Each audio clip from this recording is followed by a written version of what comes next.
Cruz e Credo, relembrando o Evangelho da Cruz. Lucas 19, versos 7 e 8. Todos os que viram isto murmuravam, dizendo que ele se hospedara com homem pecador. Entre mentes, Zaqueu se levantou e disse ao Senhor: Senhor, resolvo dar aos pobres a metade dos meus bens, e se em alguma coisa tenho defraudado alguém, restituo 4 vezes mais. Tendo examinado o significado de encontrar-se com Cristo, analisaremos agora algumas de suas evidências. Por que isto é importante? Por que deveríamos falar de evidências quando tratamos de questões espirituais? Isto não é ser demasiadamente racional? Na verdade, não.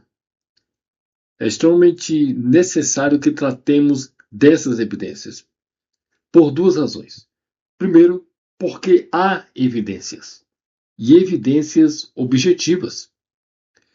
É comum o pensamento de que a fé cristã é algo totalmente subjetivo, interno, individual, de maneira que cada pessoa vivencia sua própria relação com Cristo. Historicamente, essa forma de pensar tem suas raízes no liberalismo teológico, movimento surgido nos séculos XVIII e XIX, responsável em grande parte pela devastação da fé cristã na Europa e que, infelizmente, ainda ecoa em muitos círculos acadêmicos modernos, assim como em certas comunidades que, embora intitulem-se como cristãs, já não têm, contudo, qualquer compromisso com o cristianismo tradicional. Pois bem, o liberalismo teológico entende a religião de modo geral e a fé cristã em particular mais como uma experiência pessoal do que como um conjunto fixo de doutrinas que devem ser entendidas e cridas pelo cristão. Por isso, 2 de suas principais características são: primeiro, uma ênfase exagerada na experiência individual, baseada na ideia de que Deus se revela de maneira única a cada pessoa e não está necessariamente vinculado a credos e dogmas. E segundo, uma rejeição explícita da autoridade absoluta da Bíblia, fazendo com que as Escrituras não sejam mais vistas como uma revelação inerrante e, portanto, confiável de Deus, mas apenas como um registro de experiências religiosas de diferentes pessoas em diferentes épocas. Ora, as consequências disso são ainda claramente visíveis na Igreja moderna. Uma delas é a perda da objetividade na interpretação bíblica, o que faz com que o sentido objetivo da Bíblia, ou seja, aquilo que ela está realmente dizendo, seja menos importante do que a experiência pessoal do seu leitor. Em outras palavras, essa ideia faz com que o que a Bíblia diz já não seja tão importante quanto como nos sentimos a seu respeito. Ademais, esse pensamento também reforça a ideia, amplamente difundida em nossos dias, de que a fé é, antes de tudo, uma experiência pessoal e emocional e não uma convicção doutrinária. De certo modo, isto é verdade. A experiência de Abraão, por exemplo, a sua experiência com Deus, não foi a mesma de Moisés. E a de Moisés não foi a mesma de Elias. E a de Elias não foi a mesma de Paulo. Cada um teve a sua própria experiência e relação com Deus. Isso não quer dizer, porém, que não existam traços objetivos que caracterizam a verdadeira relação com Deus e que, por isso mesmo, estejam presentes em toda experiência individual com Ele. Assim, as experiências de Abraão, Moisés, Elias e Paulo foram de fato únicas, mas também comuns, pois todos demonstraram, primeiro, conhecer o mesmo Deus, não criaram nem desenvolveram compreensões ou teologias ou visões acerca de um outro Deus, mas falaram do mesmo Deus. Demonstraram também confiar nas promessas desse mesmo Deus diante das adversidades. Demonstraram disposição para o autossacrifício em favor do povo de Deus.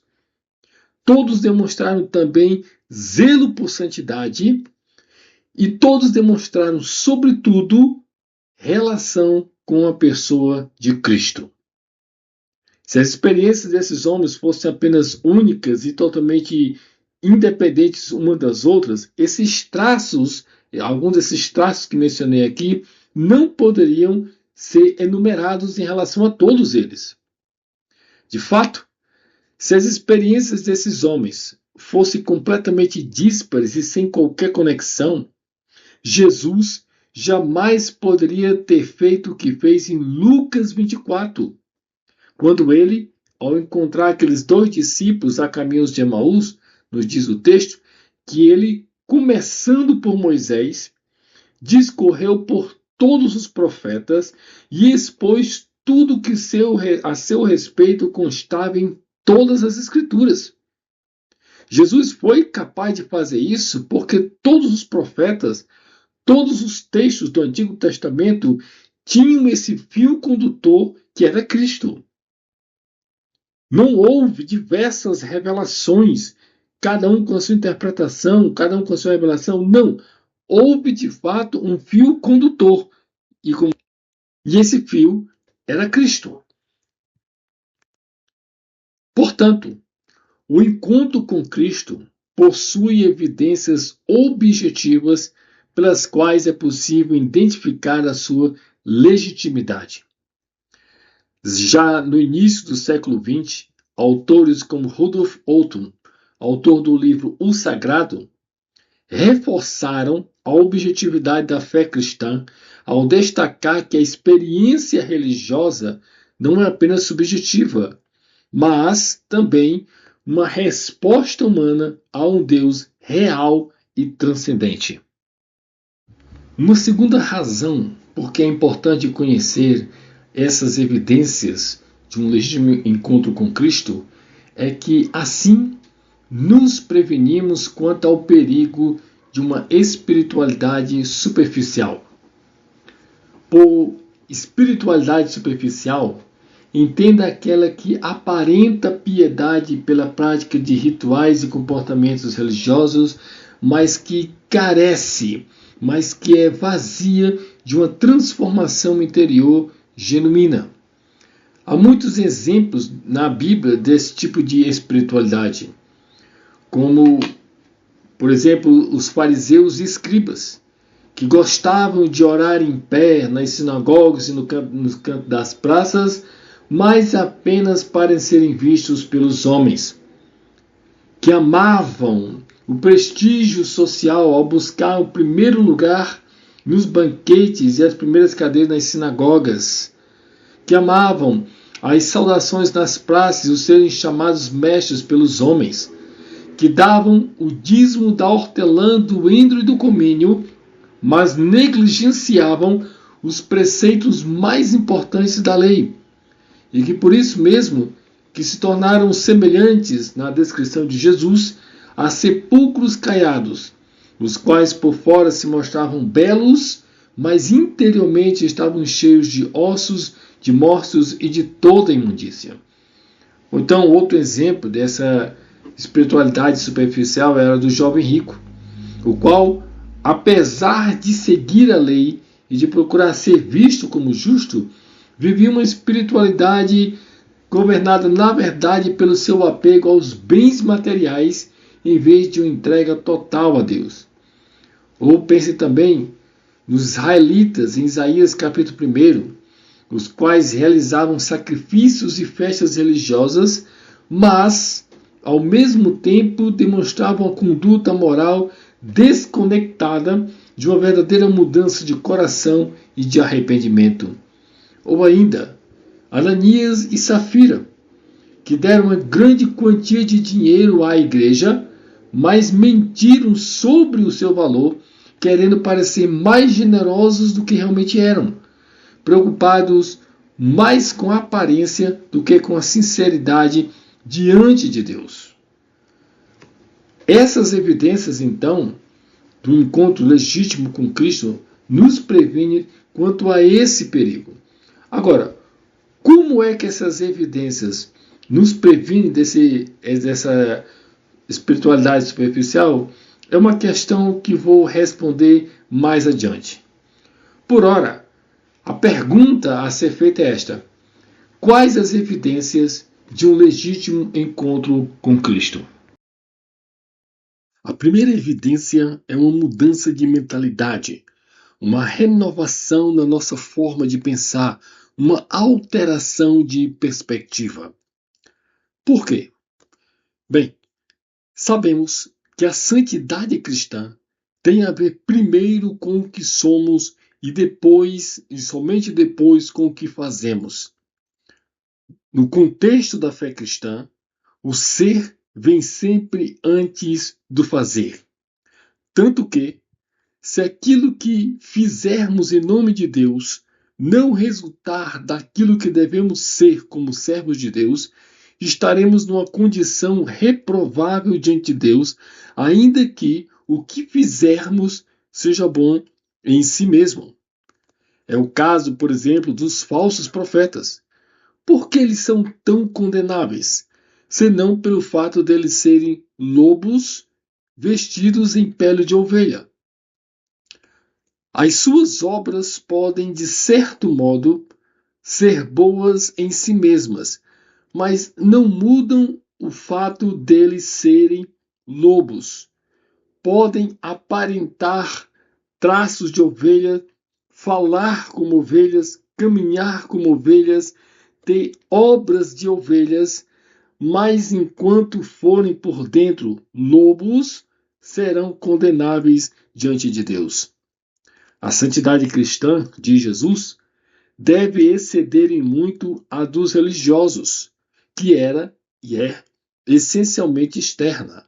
A do cristão, por outro lado, é interna, do ser, preocupada mais com as tendências do coração, completamente desnudadas e reveladas diante de Deus, do que com performances religiosas diante dos homens. A descrição que temos de Jó ilustra perfeitamente isto. Diz-nos a Bíblia que ele era um homem íntegro e reto, temente a Deus e que se desviava do mal. Note que o desviar-se do mal, ou seja, uma conduta moral e prática, vem depois do ser íntegro, reto e temente a Deus, que são qualidades internas. Ora, neste sentido, nada expressa tão significativamente aquilo que somos quanto o modo como pensamos. Quer conhecer o caráter de alguém? Observem a sua interpretação do mundo. Preste atenção em sua visão sobre o dinheiro, o poder, a família, a política, a sexualidade, a cultura, a tecnologia, a economia, Deus, sobre o próximo e sobre si mesma. Observe a sua cosmovisão e então você entenderá que tipo de pessoa é ela. Por isso mesmo, a santidade cristã confere uma grande ênfase à nossa mentalidade e inicia-se precisamente aí. E aí, nesse sentido, quando pensamos na experiência no encontro de Zaqueu com Cristo, podemos ver como a sua mentalidade ela foi profundamente alterada, transformada. Primeiramente, ela foi alterada em relação a Cristo.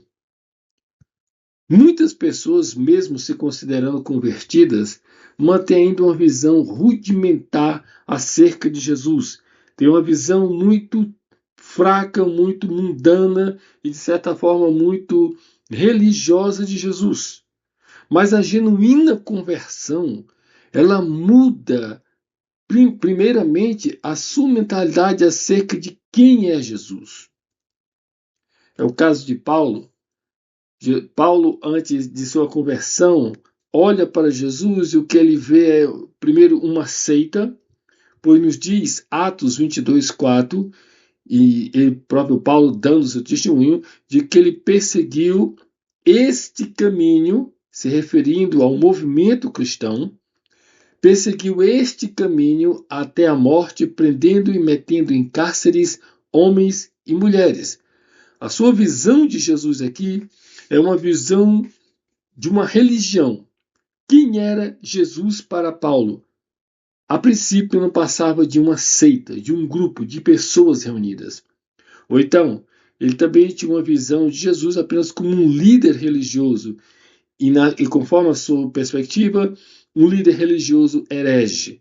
Daí, ele mais uma vez dando o seu testemunho no livro de Atos, capítulo 26, verso 9, ele vai falar o seguinte, que na verdade lhe parecia que devia fazer e cometer muitas coisas contra o nome de Jesus, o Nazareno. Quem era Jesus para o apóstolo Paulo, então?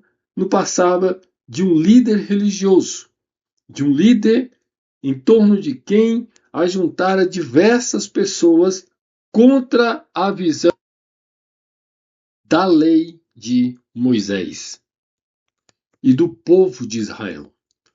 Convertido, porém, ele vai olhar para Jesus como o Senhor ressurreto. E nós conhecemos a história de sua conversão quando ele estava a caminho de Damasco e ele ouve a voz do Senhor que lhe diz: Saulo, Saulo, por que me persegues? E ele responde: Quem és, Senhor? E diz o Senhor: Eu sou Jesus a quem tu persegues. E a partir de então, o que ele discerne Jesus é o Messias, é o Salvador que viera conforme todas as profecias do Antigo Testamento, que exercera seu ministério terreno, que morreram na cruz e que ressuscitara. E aí basta ler todas as suas epístolas para discernir qual era então, qual foi que se tornou então a visão do apóstolo Paulo acerca de Jesus. E a mesma experiência, talvez não com tanta profundidade, certamente não, mas temos na experiência de Zaqueu, em seu encontro com Cristo. Que tipo de mudança a mentalidade de Zaqueu sofre em relação a Cristo? Primeiramente, para ele, Cristo deixa de ser o pregador famoso das multidões e se torna uma pessoa com quem ele passa a interagir. O texto diz que havia uma multidão em torno de Jesus. Zaqueu, curioso para saber quem era Jesus, corre adiante, sobe na árvore, mas o seu interesse até esse momento era apenas de saber quem era Jesus. Numa perspectiva, numa atitude puramente humana. A sua intenção era apenas de satisfazer uma curiosidade intelectual. Quem é este? Acerca de quem toda aquela região, todas as pessoas estavam falando. Quem é este Jesus de Nazaré? Então, apenas para satisfazer a sua curiosidade, é que Zaqueu sobe nessa árvore para ver quem era Jesus. Mas Jesus, ao dirigir-se a ele, nesse momento, Cristo deixa de ser apenas o pregador, o rabino, o mestre das multidões, o operador de milagres, e se torna essa pessoa com quem o próprio Zaqueu passa a interagir. Isso aqui é extraordinário. Muitas pessoas aproximam-se da igreja, aproximam-se do evangelho, aproximam-se da fé cristã, mantendo essa visão de um Jesus puramente distante. É o Jesus do livro sagrado chamado Bíblia. É o Jesus da história, que dividiu a história em antes e depois. É o Jesus quase que mitológico. Mas quando uma pessoa realmente se converte, ela sofre, ela experimenta essa mudança de mentalidade, deixando de ver Jesus apenas como um personagem da história e se tornando aquela pessoa com quem ele consegue interagir, com quem ele consegue se relacionar.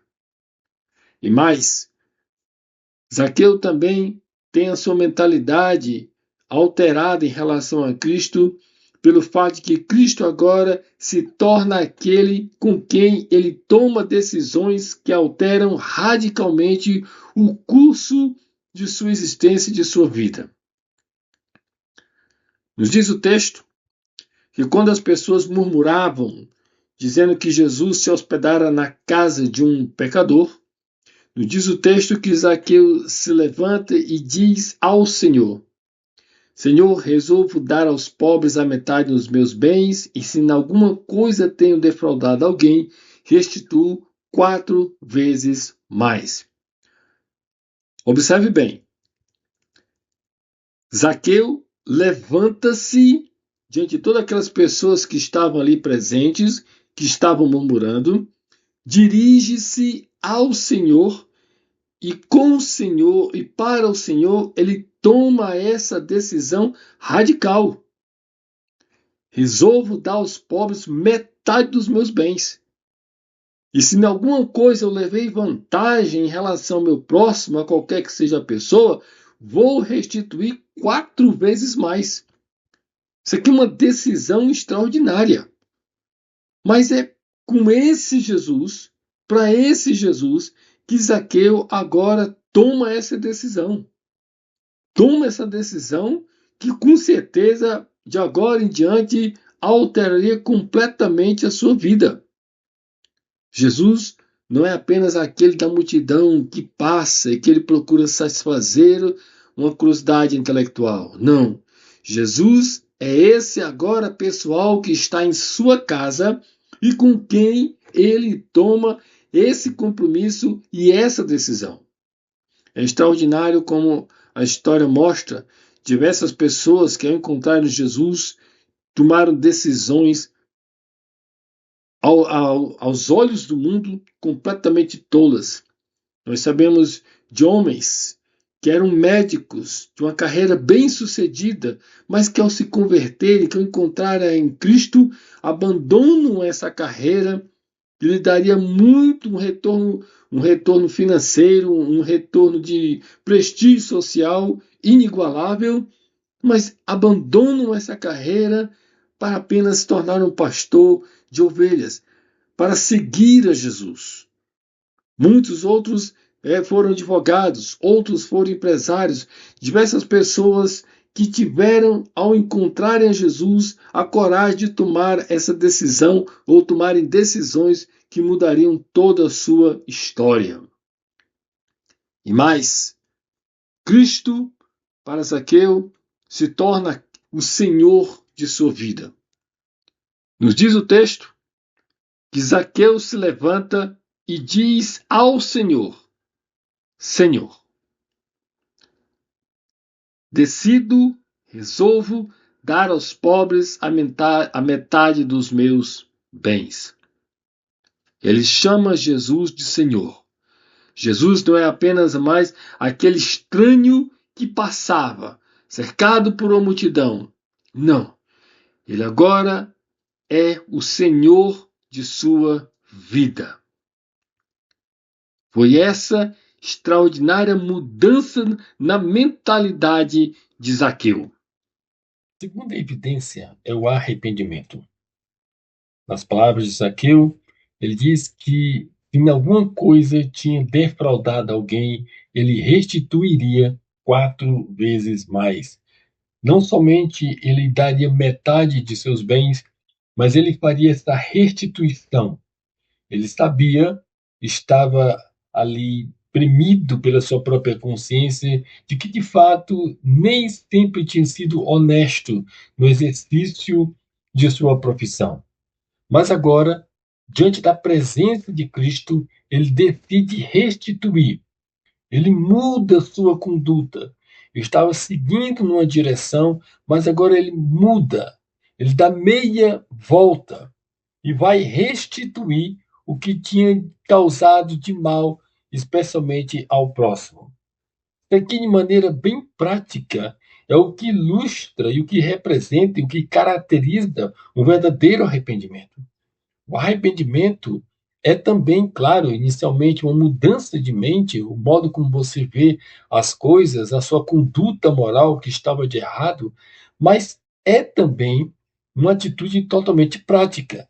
Estava seguindo na direção, mas agora ele muda, ele dá volta e faz e decide fazer o que é o certo. E no caso aqui, era a restituição daquelas pessoas contra quem ele tinha agido injustamente. Então, uma outra grande evidência é o arrependimento. Quem realmente se encontrou com Jesus demonstra arrependimento da sua conduta passada, do que até então estava fazendo e tinha feito de maneira completamente imoral e errada perante o Senhor. Ele se arrepende de sua conduta passada. Paulo nos diz que quando estávamos sem Cristo, os frutos que colhemos eram apenas frutos de morte, e somente as coisas das quais agora nos envergonhamos. Quem encontra Jesus é necessariamente levado ao arrependimento. De fato, o Evangelho reclama, o Evangelho exige, demanda arrependimento de todos aqueles que o escutam. A terceira evidência de um legítimo encontro com Cristo são as boas obras, necessariamente. Quem se encontra com Cristo não somente muda sua mentalidade, não somente se arrepende, mas, consequentemente, é levado às boas obras. E é necessário que entendamos exatamente nessa sequência. Algumas pessoas que dizem ter encontrado a Cristo e dão uma demasiada ênfase às boas obras, na verdade, estão como que colocando as boas obras como o carro-chefe de sua salvação. Elas estão confiando nas boas obras para serem salvos, quando na verdade as boas obras são uma consequência da salvação. É uma consequência de ter se encontrado com Jesus. Assim, esse encontro de Zaqueu com Cristo, ele nos mostra aqui alguns aspectos dessas boas obras que acontecem na vida cristã. O primeiro aspecto é que as boas obras são uma resposta voluntária à presença de Cristo. Observe que depois dos circunstantes terem murmurado, dizendo que Jesus se hospedara com um pecador, nos diz o texto que Zaqueu se levanta e diz ao Senhor. Cristo não diz nada a Zaqueu. Não diz qualquer coisa, não se dirige a ele. É uma resposta, é uma reação voluntária de Zaqueu diante do que as pessoas estavam dizendo. Ele simplesmente, voluntariamente, se levanta e diz ao Senhor e assume esse compromisso com o Senhor de dar metade dos seus bens e restituir 4 vezes mais a quem ele tinha defraudado. É uma resposta voluntária, simplesmente natural. Ele age como age por causa da presença de Cristo. É como se a presença de Cristo simplesmente exigisse dele uma outra conduta, a qual ele demonstra de maneira voluntária e natural. Necessário que isso seja compreendido perfeitamente bem, porque muitas pessoas, como falei, mesmo dentro da igreja, são quase que obrigadas a praticarem e a terem boas obras. Não é uma resposta voluntária da presença de Cristo em suas vidas. E mais, uma outra qualidade que se observa aqui nas boas obras, nessa experiência de Zaqueu com Cristo, é que as boas obras, elas beneficiam ao próximo. Nos diz o texto que Zaqueu demonstra 2 atitudes ao assumir esse compromisso com Cristo. A primeira atitude é de generosidade, pois ele diz que decide dar aos pobres metade dos seus bens. Zaqueu era um homem rico. E a segunda atitude é de honestidade. Se em alguma coisa tenho defraudado alguém, restituo 4 vezes mais. Então, vou agir de maneira honesta. Aquelas pessoas contra quem eu defraudei, agora eu vou restituir. Eu vou exercer essa conduta honesta. Se eu tomei de alguém algo que não era correto, eu vou restituir, vou mudar essa situação, vou dar àquela pessoa contra quem eu agi e de quem eu tomei. Uma outra característica também, outra qualidade dessas boas obras de Zaqueu, é que é uma resposta ao mundo. E isso aqui é bem interessante. O texto nos diz que todos que viram isto murmuravam, dizendo que Jesus se hospedara com um pecador. E diante dessa murmuração, diante desse comentário, é que Zaqueu se levanta e toma essa atitude diante do Senhor. Toma essa atitude diante do Senhor. Ou seja, ele vai silenciar o que o mundo está dizendo contra ele ao chamá-lo de pecador, de que Jesus tinha se hospedado na casa de um homem pecador. Em outras palavras, está dizendo que Zaqueu não merecia que Jesus entrasse em sua casa. E, de certa forma, estavam corretos.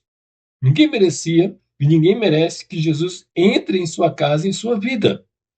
Mas a resposta de alguém que encontra Jesus, a melhor resposta é uma atitude prática. É uma atitude para demonstrar ao mundo que Jesus, ao entrar em sua vida, fez toda a diferença. Então, Zaqueu se levanta e assume esse compromisso de dar metade dos seus bens e restituir a quem tinha defraudado. É uma resposta ao mundo.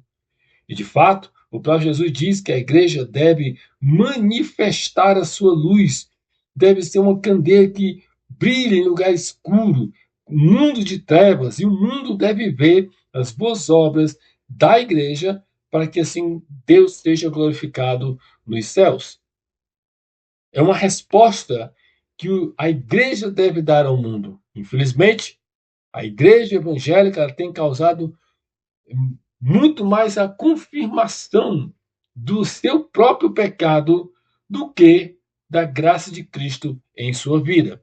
A igreja tem desonrado muito mais o evangelho e a presença de Cristo do que honrado. A igreja é que tem se calado diante da murmuração do mundo, quando o mundo a chama de pecadora, a chama de indigna, a chama de imoral, porque a conduta da igreja não tem honrado a Cristo em nada, e por isso mesmo não tem calado todas as ofensas que o mundo tem feito contra ela. Mas se a igreja quiser ser relevante, se ela quiser realmente silenciar todas as falsas acusações contra ela, ela vai ter que se levantar, assumir esse compromisso com Cristo e ter boas obras. Estas são, portanto, as três principais evidências de um legítimo encontro com Cristo: uma mudança de mentalidade, um arrependimento sincero e uma disposição voluntária para a prática das boas obras. Como palavra de conclusão, quero responder à questão que ficou pendente no primeiro ponto, a saber, a de como o conhecimento dessas evidências de um encontro com Cristo nos salvaguarda de uma espiritualidade superficial. Comecemos então com as precauções. A primeira delas é a da hipocrisia religiosa. Ao compreender o que constitui um encontro legítimo com Cristo, podemos evitar a hipocrisia, uma religiosidade de fachada. Seremos capazes de distinguir, especialmente em nós mesmos, entre uma mera performance religiosa e um coração sincero que ama realmente a Deus ao próximo. A segunda precaução é a de um coração endurecido. Quando a pessoa se acostuma a seguir apenas rituais religiosos, sem refletir sobre o seu verdadeiro significado, ou não se preocupa em viver conforme a palavra de Cristo, a tendência é de que o seu coração fique cada vez mais endurecido. Por isso, conhecer essas evidências nos ajuda a permanecer sensíveis à voz de Deus e a nos mantermos abertos à sua obra transformadora em nossas vidas. A terceira precaução é contra o engano doutrinário, pois vivemos dias de uma desenfreada proliferação de falsas doutrinas, a maioria das quais preocupadas apenas com ritos e cerimônias. Mas, se sabemos em que consiste realmente o verdadeiro encontro com Cristo, evitaremos ser enganados por propostas teológicas que seguem mais a tradição dos homens, conforme os rudimentos do mundo e não segundo Cristo. Essas evidências também permitem certas ações positivas. Elas não somente nos trazem certas precauções, mas também nos estimulam a certas ações positivas. A primeira delas é a da identificação de uma transformação interior. Um verdadeiro encontro com Cristo resulta em transformação interior. Ele muda o nosso caráter, nos motiva a viver de maneira diferente e a buscar a santificação. Quando conhecemos as evidências desse encontro genuíno, podemos então avaliar se estamos realmente sendo moldados à imagem de Cristo ou se estamos apenas seguindo rituais superficiais. Uma segunda ação é a da autoavaliação espiritual. Conhecer essas evidências nos leva a uma autoavaliação constante, nos ajudando a identificar áreas onde podemos estar falhando em viver de maneira fiel a Cristo. Se a nossa espiritualidade não se reflete em mudanças práticas em nossas atitudes, pensamentos e ações, isso pode ser um mau sinal de que estamos apenas praticando uma religiosidade vazia, superficial e não vivendo segundo Cristo. Uma terceira ação é a de nos concentrarmos no relacionamento com Cristo. Essas evidências nos levam a buscar um relacionamento verdadeiro e pessoal com Ele, e não uma mera prática religiosa para agradar a outros ou para manter uma imagem. Conhecer essas evidências nos ajuda então a focar, a nos concentrar, a priorizar o que realmente importa, que é o nosso coração diante de Deus. E por fim, essas evidências elas nos estimulam ao crescimento espiritual. Quando entendemos as marcas de um encontro verdadeiro com Cristo, somos motivados a crescer espiritualmente. Isso implica em um processo contínuo de santificação, onde buscamos ser mais como Cristo a cada dia, em vez de simplesmente sermos religiosos. Conhecer essas evidências nos desafia a não estagnar, mas a viver uma fé que se aprofunda e se manifesta em boas obras. Poremos em prática as palavras de Paulo, o qual nos exorta a seguir a verdade em amor e a crescer em tudo naquele que é o cabeça, Cristo, de quem todo o corpo, bem ajustado e consolidado pelo auxílio de todas as juntas, segundo a justa cooperação de cada parte, efetua o seu próprio crescimento para a edificação de si mesmo em amor.